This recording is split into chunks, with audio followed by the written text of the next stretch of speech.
Para comenzar, debo aclarar, por si algún neocalvinista desconoce, que la doctrina de la salvación la tienen igual tanto arminianos como calvinistas en su sentido fundamental, que lo que los diferencia es en puntos considerados secundarios. Los arminianos creen que la salvación individual, personal, se pierde. Los calvinistas no creen que la salvación se pierde. Pero, repito, eso es un punto doctrinal secundario. Como dijo el autor Justo González en su libro Breve Historia de las Doctrinas Cristianas, en el capítulo 5, titulado El ser humano, página 120, de la editorial Avidon Press, fecha de edición 2007, en la sección llamada Pertinencia Contemporánea, cito: en general, la Iglesia nunca ha definido formalmente la doctrina cristiana sobre la gracia, la predestinación y el libre albedrío. Es cierto que algunas iglesias o denominaciones han definido lo que consideran como la doctrina ortodoxa, pero ninguna ha logrado que eso se acepte por todos los cristianos. Fin de la cita. Esa es la realidad sobre estos puntos secundarios de la doctrina de la salvación que hablan de la gracia, la predestinación y el libre albedrío. Los calvinistas neófitos pensarán que esos puntos que los caracterizan es doctrina bíblica. De igual manera, pensarán los arminianos neófitos sobre su teología en esos puntos, pero desconocen las discusiones, los debates y las demostraciones que han dado cada una de las partes. Escuchemos nuevamente a mi querido amigo Sugel Michelén, hablando sobre cómo un pastor pentecostal debe enseñar sobre la doctrina de la gracia. Observe. Y ahora el otro pastor va a enseñarle a los pastores cómo es que deben hacerlo. Escuchen. No, lo único que me vino a la mente cuando oí la pregunta es si la persona que está preguntando es un pastor o es un miembro, porque hay una diferencia. Si es un pastor, debe con mucha paciencia comenzar a enseñar las escrituras. Mi recomendación sería no, bien fuerte, no comenzar a enseñar las doctrinas de la gracia.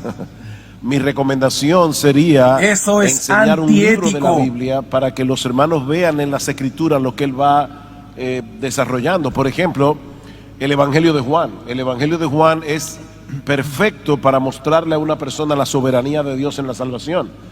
Entonces, en ese sentido, yo le diría a este pastor, ten paciencia, y si vas a enseñar una doctrina, que no sea la doctrina de la gracia, sino la suficiencia de las escrituras. Comienza por ahí, comienza a decirle a los hermanos, la palabra de Dios es suficiente, la palabra de Dios es infalible, la palabra de Dios es inerrante, porque el creyente verdadero que está allí sentado va a decir amén a eso.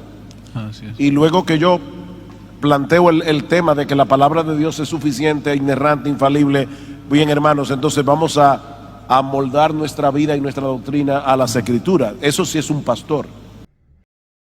Para comenzar, Sugel Michelén hace ver que la doctrina de la gracia es propio de los calvinistas, cuando en el consenso teológico la doctrina de la gracia la tienen todos los que se suscribieron al mismo. De forma universal se les conoce como evangélicos. Diera la impresión que quieren adueñarse de la patente y adjudicarla solo a los calvinistas. Eso mismo ocurrió con el concepto católico, que hablaron hombres como Ignacio de Antioquía, Tertuliano e Ireneo de León, pero lo hablaron por cuestiones doctrinales. Pero al ser reconocida como una religión oficial por el emperador Constantino, A esa institución se le llamó católica. Ahora, los católicos se creen dueños de la patente de la palabra católica porque su institución se llama así, pero ignoran que no fue por un nombre de una institución, sino por un significado. Quiero que vean que ni mismos calvinistas están de acuerdo que esa doctrina es netamente bíblica, sino que se llega a esa conclusión por vicios de interpretación. Observe lo que dice un amigo de John MacArthur en su libro Cómo interpretar la Biblia uno mismo, del autor Richard Myweb, de la editorial Portavoz, fecha de edición 1994, capítulo 12, titulado Sistematización excesiva, página 133. Cito: otro ejemplo clásico tiene que ver con el alcance de la expiación de Cristo. Algunos hacen referencia a versículos tales como, abro comillas, así como el Padre me conoce, y yo conozco al Padre, y pongo mi vida por las ovejas, cierro comillas. Eso se encuentra en Juan 10:15. Y, abro comillas nuevamente, maridos, amad a vuestras mujeres, así como Cristo amó a la iglesia y se entregó a sí mismo por ella. Cierro comillas. Eso se encuentra en Efesios 5:25. Para concluir que Jesús murió por sus ovejas y se entregó por la iglesia, y que la expiación es indudablemente limitada. Otros hacen referencia a versículos tales como, abro comillas, que por esto mismo trabajamos y sufrimos oprobios, porque esperamos en el Dios viviente, que es Salvador de todos los hombres, mayormente de los que creen. Cierro comillas. Eso se encuentra en 1 de Timoteo 4:10. O, abro comillas nuevamente, y Él es la propiciación por nuestros pecados, y no solamente por los nuestros, sino también por los de todo el mundo. Cierro comillas. 1 de Juan 2:2.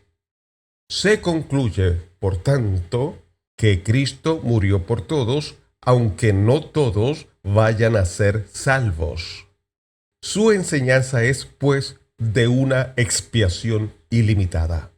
No tenemos el propósito aquí de resolver esta cuestión, ni tampoco el espacio lo permitiría, pero déjeme expresar que si uno enfoca la misma con dogmatismo, repito, con dogmatismo, jamás se descubrirá la verdad real acerca del asunto. En realidad, la expiación es al mismo tiempo limitada y limitada. Los calvinistas limitan su efecto en función de la soberanía de Dios y los arminianos de la voluntad del hombre. Ambos tienen que reconocer que la expiación de Cristo es limitada. Sin embargo, unos y otros deben también admitir que en ciertos sentidos dicha expiación es ilimitada en su valor e idoneidad para la raza humana, por no mencionar que se trata de un mensaje que ha de proclamarse sin restricciones. El dogmatismo no cabe en esta clase de estudio bíblico. No obstante, todos experimentan este problema y a veces sucumbiremos a su seducción. ¿Cómo guardarnos del mismo? Fin de la cita.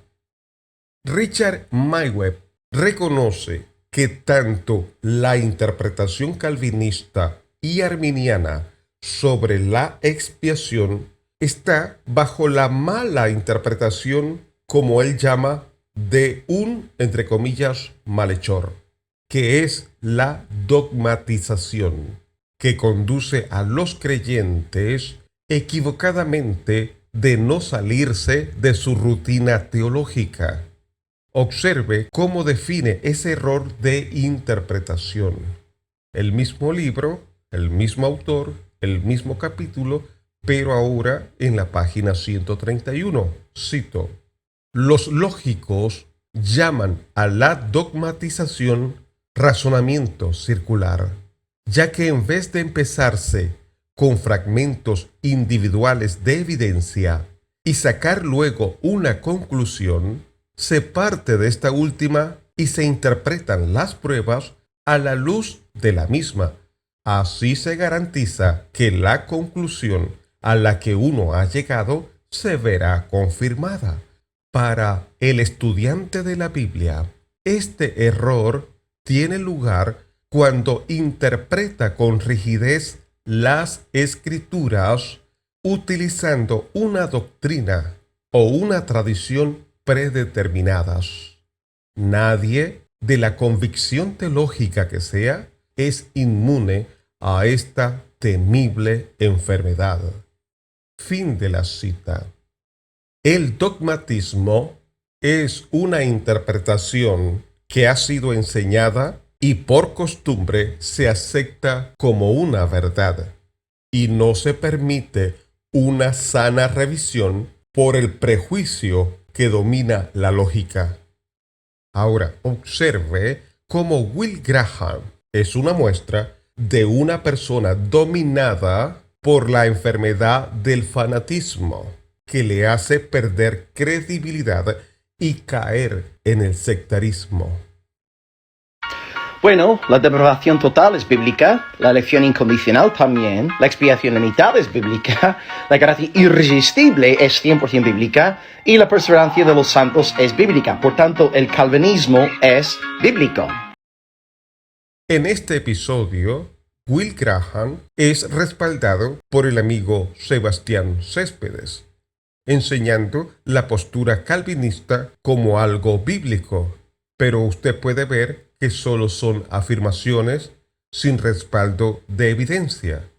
Cuando el mismo amigo de John MacArthur, Richard Myweb, reconoce que eso es una interpretación proveniente del vicio del dogmatismo. El título del mensaje: Sugel Michelin. Los pentecostales no enseñan la doctrina de la gracia. ¿Y quién les habló? Su amigo Omar Duareb.